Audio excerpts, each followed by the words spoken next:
Dann habe ich irgendwann gedacht, daraus muss man einen Film machen. Das ist getan. Herzlich willkommen zur Pressekonferenz von Assassin's Creed. Ich freue mich sehr, dass ihr alle da seid. Ihr wisst, wie die Nummer funktioniert. Wer aufgerufen wird, steht vielleicht kurz auf, kann sich einmal verbeugen und den Namen sagen und das Anliegen. Das Anliegen sollte eine Frage sein, eine gute, eine mittlere, mindestens. Also, wir sind soweit. Wir beginnen mit dem Mann, der es geschafft hat. Ob er es hören will oder nicht, ich finde, er hat das Citizen Kane, der Videospielverfilmung gemacht. Der Regisseur, Justin Kurzel.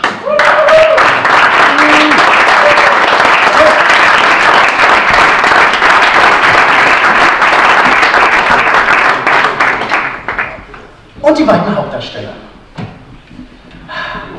Die wunderbaren, the wonderful Marion Cotillard und Michael Fassbender.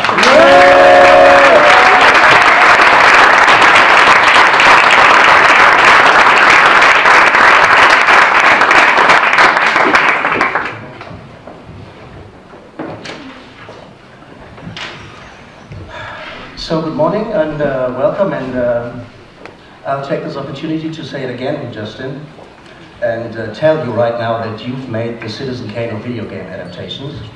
Wow. And that's meant as a compliment. I'll leave now. That's meant as a compliment. I'll ask all of you, what was for you personally the most important thing to get on screen? Maybe we'll start with Marion. Well, it's always authenticity for me, and I mean, the script was really amazing. It was a perfect mix of entertainment and of very interesting and deep questioning about violence, about free will, about how human beings deal with power and how they use it.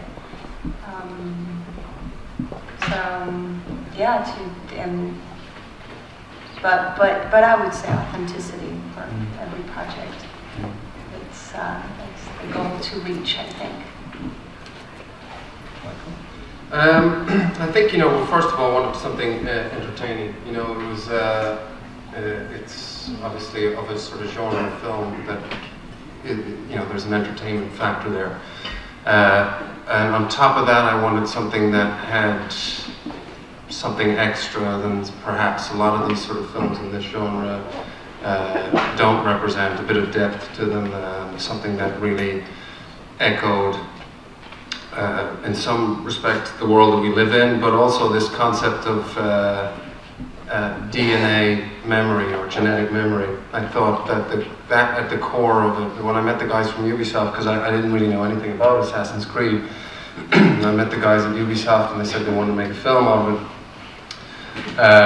They started to explain this concept of DNA memory, and I thought, wow, that's really plausible as a scientific theory. I believe that. The fact that we carry the knowledge of our ancestors in our DNA, their experience, their memories, we hold that in ourselves. I thought, well, this, that concept alone is going to elevate this above most of these kind of sort of fantasy sort of genre projects. And then the concept of the Templars and Assassins, this idea that there's, an elite group in the world and we can always identify that, and that's familiar to us, people that run the world, and they believe in order and they believe in science in terms of sort of the evolution of mankind. And they also believe that some humans are more important than others, and that in fact some humans should be enslaved.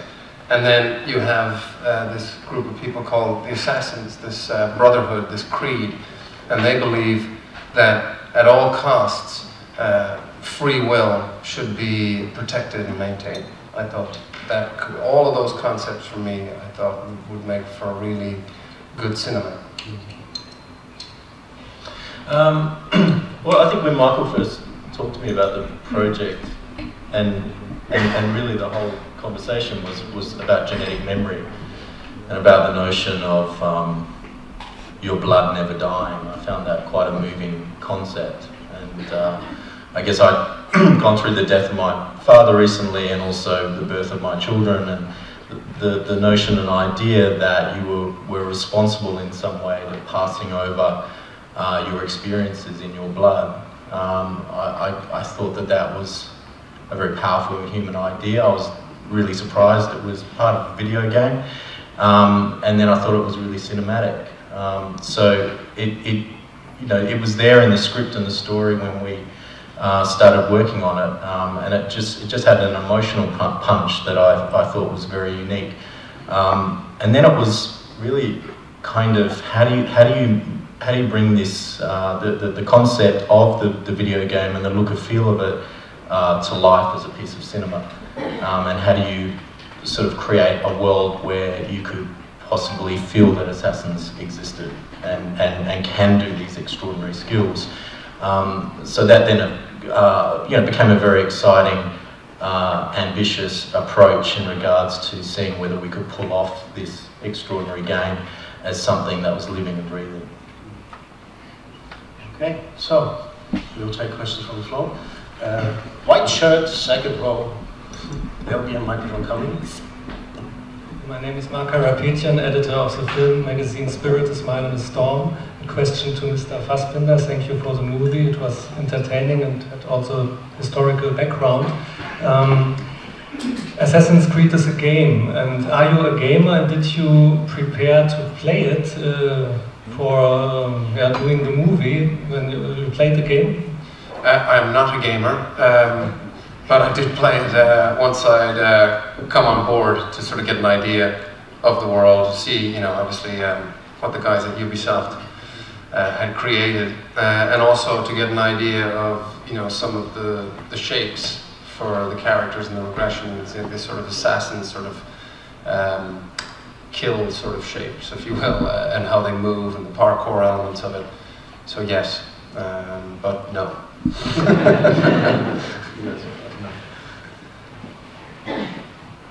Hi, I'm Pavel from RTL Television. I run a cinema magazine, and I have also a live streaming here. So hello to the German fans, please. Thank you. And I have two questions. My first question is for Marion and Michael. Michaela Lützmann and Adrian Wienekamp asking, did you know the video game before you signed up for the movie, and did you like the game? I think I just answered that. So yeah, I wasn't aware of the game until I met the guys from Ubisoft. Well, I had heard of the game, but I had never played it. I've never played it since. But one of my best friends is a #1 fan, and she sat me on the chair, told me everything about the game, tortured me to have some information about the movie that I never gave. Strapped you into the embers. kind of. So when I arrived on the project, I had a pretty good understanding of the game and how fascinating it was for the gamers, and also how fascinating it became for me, because, as Michael said, this all DNA and genetic memory is really fascinating. To Michael, Patrick Pritch is asking, during the shooting of all the action scenes, were there maybe some dangerous situations because of all these stunt things? Not really. There's always an element of risk somewhat, but I was training in the gym just to sort of get sort of physical conditioning in order, so that I had some strength, so that I could go through the 4 months, hopefully without getting an injury. Nowadays in film, there's a lot of obviously safety that comes first in terms when you're doing things. We were up on top of buildings and hanging off wires, but it's as safe as it can be in those sort of scenarios. Hi, my name is Julia from Promiplex magazine. I have a question for all three of you. After watching the movie on my walk home, I was thinking about this whole memory traveling things, and I asked myself, which historical person is there, which memory I would like to travel through. So I would like to ask you guys, is there a historical or a person from your family who maybe passed away or something, you would like to travel their memories? I'll go with Jesus Christ. He's not a family relative, but or maybe he is. But yeah, I'd like to sort of see something of that time. I would go pretty far. I would.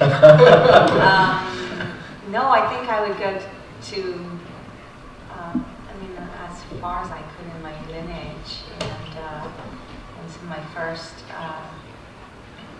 ancestors, maybe in the Stone Age or something like that, and then around the time men started to think about their condition and why they were, why we are here, and the first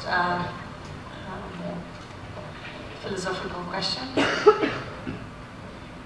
He's not dead yet, but I think the memories of Keith Richards would be pretty. He doesn't seem to. Well, I know, that's why I think that'd be pretty amazing. So he'd be up there for me. Once he can remember still. Yeah. Okay, so next question. Thomas? Da, also dritte Reihe bitte. Werft ihm ein Mikrofon zu. Hi, this is a question for Marion, Michael.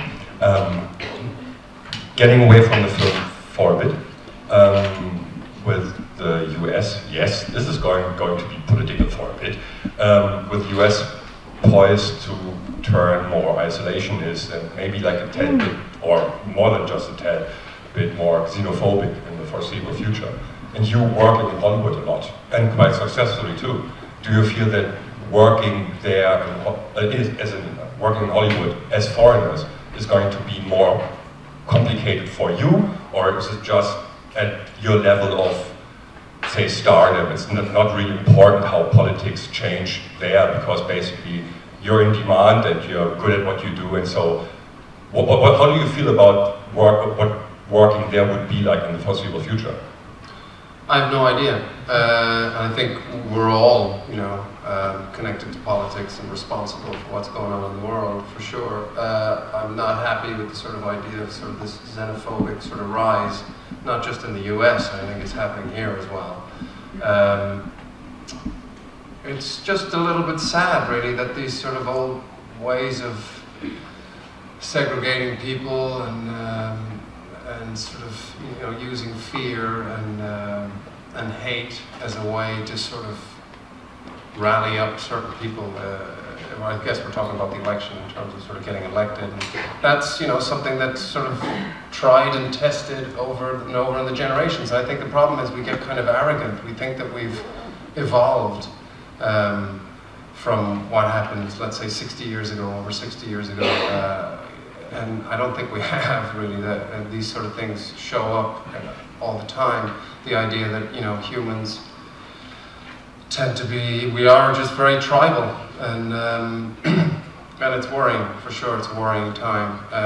What will happen now, I guess we're all waiting to see. What sort of led to an election could have been a sort of way to get a vote. Whether that sort of mindset continues on through now is something that we're all waiting to see. But it's worrying, for sure. Like I say, not just over here, over there, here as well.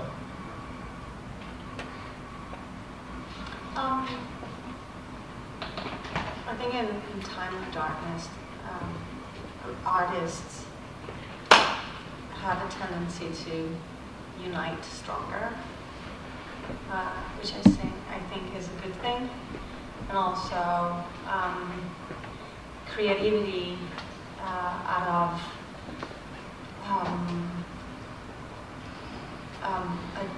a need of revolution is takes different aspects that might go, deeper in the question of human beings, and I think it's also a good thing. Now, to answer your question, well, about technically having problems to go work there, I cannot answer.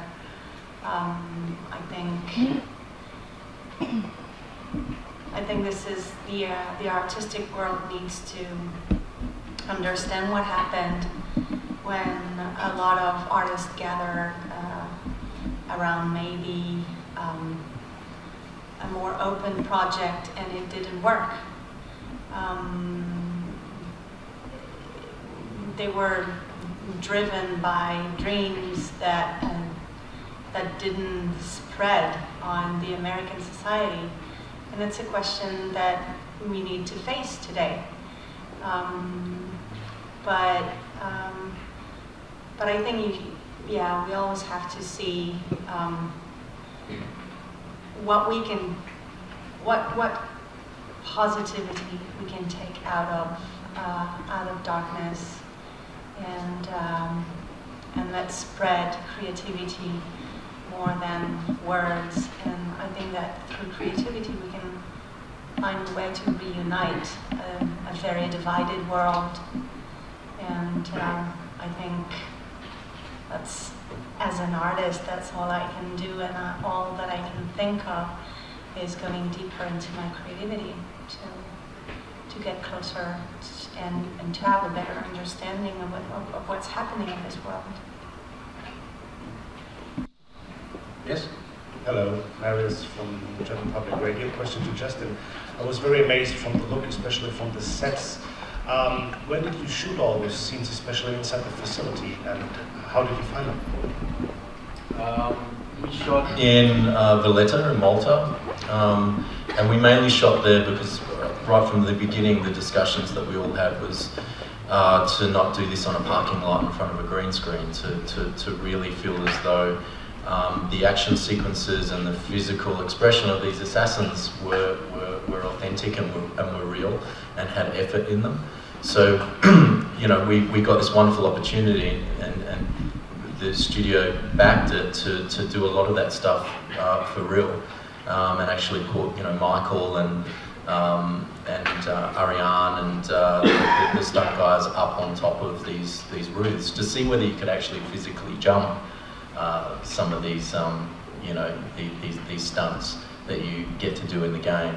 And then we were fortunate enough to shoot in Almeria, which was special to me because I'm a big fan of Sergio Leone, and all his, a lot of his westerns were shot there in that landscape, and then also in London. So it was to make a film that way is difficult, and maybe I was being a bit naive as to kind of how challenging it was to shoot a lot of this stuff for real in real locations, but.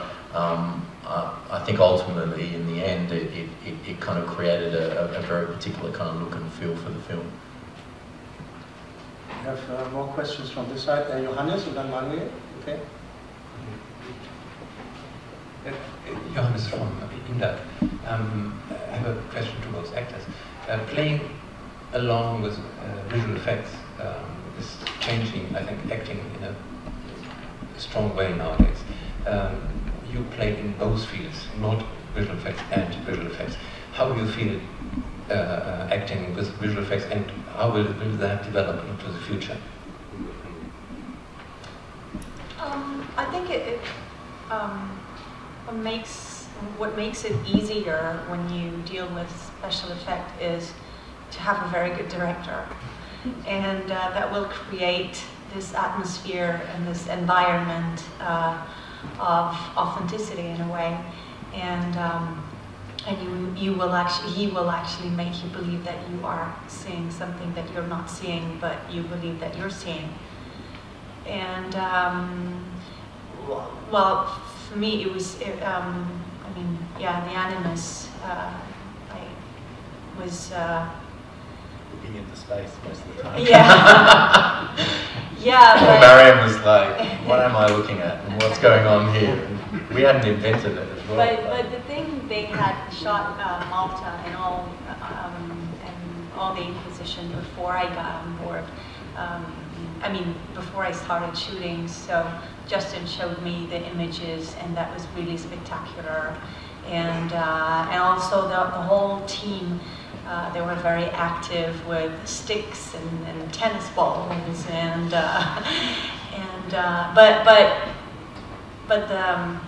the main thing is how the director will put you in situation and will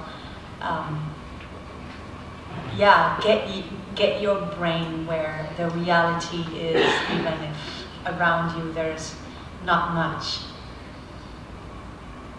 I think it's kind of like theatre. You know, if you're doing a play and you're supposed to be in Moscow or somewhere, you know, anywhere, you have to imagine the surroundings. And I've always thought that it's the same thing with green screen. The thing is with this film is, like Justin said, it was very important for him and for all of us involved that we wanted to do this old school. We wanted to sort of not go into that CGI world just because this genre is just saturated with it, and we wanted to do something different. The future, I think probably virtual reality. So it'll be sort of, you know, a marriage of both the gaming world and the cinema experience. It's Patrick, actually. Actually. I have a question for Justin. On first look, video game and Shakespeare don't have much in common. So how did you go from Macbeth to this? Was it a stretch for you? Was it the challenge that you were looking for? No, I think adaptations have been, you're adapting a video game and you're adapting a Shakespeare play.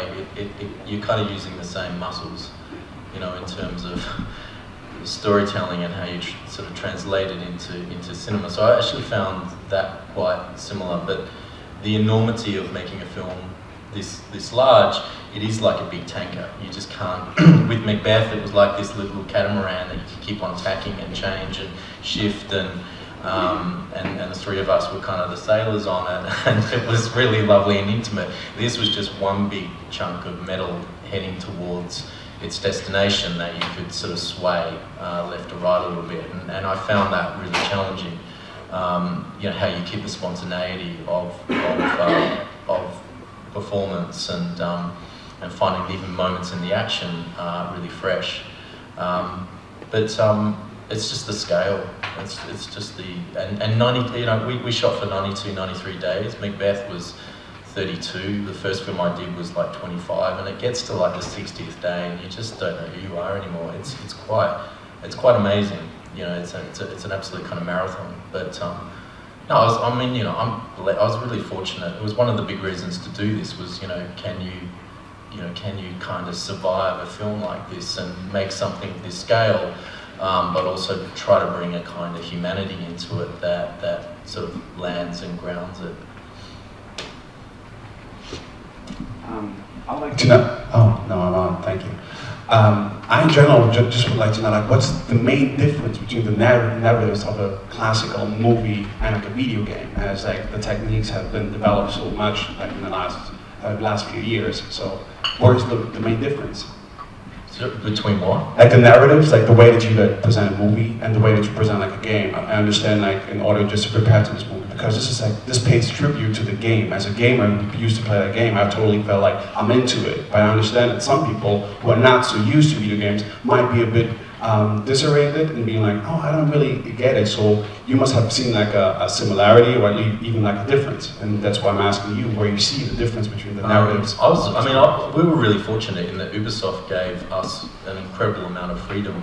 And Michael had been developing the screenplay 2 years before I came on board, so there was already a process of wanting to create something that, you know, was celebrating the game and the kind of iconic moments and look of the game, but then recreating brand new characters and also timelines and settings. So that there was an incredible freedom with that. So I mean, there wasn't a checklist, you know, of you need, you know, 3 leap of faiths and, you know, 2 blade kills, and it was never any of that. It was very much an encouraged experience of coming up with a story and you know, finding the sort of cinema in the game. But I don't think we ever felt shackled to an expectation.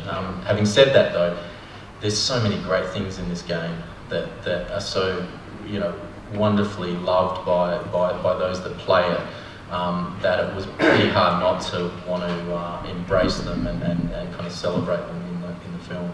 I think the challenge too is like the universe of Assassin's Creed is so dense. There's so much in there But the real challenge to begin with was trying to distill it down to very, to key things. So Templars, assassins, the Apple of Eden, and genetic memory. And if we could sort of, stay on those things and try and, get those concepts across for people who hadn't played the game, that was already a lot, and that was the sort of, and the concept of the animus, of course, which Justin and his art department really took to the next level, because in the game, the animus is a chair. It's so anybody sort of journeying through the animus is an inert figure. We wanted to have, some physicality in that role for Cal, so he's just not lying in a chair while Aguilar is running around doing his thing. So, we had different ideas. Do we put it in water? Is the animus like this liquid thing? And then Justin and his team came up with the animus arm, which is great. It's sort of, I think even the guys at Ubisoft are like, wow, maybe we'll use that in the future. So it's nice when you get that cross-pollination. So we've reached the moment of the last question, which is always the best question in the press conference, and no pressure, no pressure. So you have to turn it so that the lady in the third last row. Yes. We're looking forward to your question. Hi, my name is Vivian Alberg. It's such an honor to have you here. And I would like to ask you, as an actor, which was more challenging to play, which time in the movie? Just different things, really. I mean, Aguilar's all physical, pretty much. We knew that the regressions were going to be where the action of the film was going to lie. And the sort of more, there is action, of course, in the present day in Abstergo, but that's more sort of psychological drama part of it. I don't know. I mean, for both characters, the physicality was mainly, to be honest with you, was the producer role of this, and sort of getting together with Ubisoft, 5 years ago, getting writers on board, developing the script. Just being there really from when it was a seed to now. That was a new role for me. I'd produced before on Slow West, but that was like a $2 million film. As Justin said, this thing's like a liner. It's such a massive sort of piece. So that was really the big challenge for me, to be honest. Marion? You want to add something? I don't think the question was for me because I'm only the president. Yeah, right. And you look closer. Well, oh, yes. Let's wait for more. Okay. So thank you very much. That's it. Thank you. Thank you, Justin. Pleasure. Thank you so much. Director, and thank you, Marion. Thank you.